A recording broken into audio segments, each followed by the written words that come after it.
everyone 24 जनवरी का evening shift का एक और क्वेश्चन है हमारे पास जिसमें कह रहा है कि statement one two different aldehyde on cross aldol condensation always give four product और स्टेटमेंट टू कह रहा है कि among the benzaldehyde और acetophenone only acetophenone react with the semi-carbon तो वन बाई वन देखते हैं two different aldehyde cross aldol condensation always give four product ये सही हो जाता लेकिन ऑलवेज कह दिया तो गलत है क्योंकि हमारे पास एल्डोल कंडेंसेशन और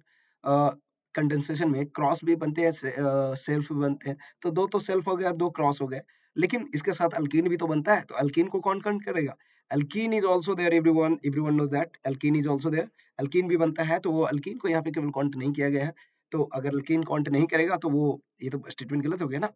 किसी को दर्जा ही नहीं दिया गया ठीक है तो ये गलत स्टेटमेंट हो गया एवरीवन अब आते हैं सेकंड स्टेटमेंट पे among the benzaldehyde और acetophenone only acetophenone react with the semi carbazine ये गलत बात है ये कहता है हम दोनों के साथ रिएक्शन कर रहा है लेकिन स्टेटमेंट कहता है कि नहीं तुम केवल एक ही के साथ करते हो तो ये तो गलत है स्टेटमेंट वन स्टेटमेंट टू जो है एसिटोफिनोन केवल नहीं बल्कि दोनों एल्डिहाइड एंड कीटोन दोनों रिएक्ट करता है एल्डिहाइड और ketone both are get react with this semicarbazide ठीक है तो ये दोनों स्टेटमेंट हमारे पास गलत हो जाते हैं और इससे आंसर कौन हो जाएगा one and two both are correct अरे नहीं भैया दोनों इनकरेक्ट ओके सो दोनों इनकरेक्ट थे एवरीवन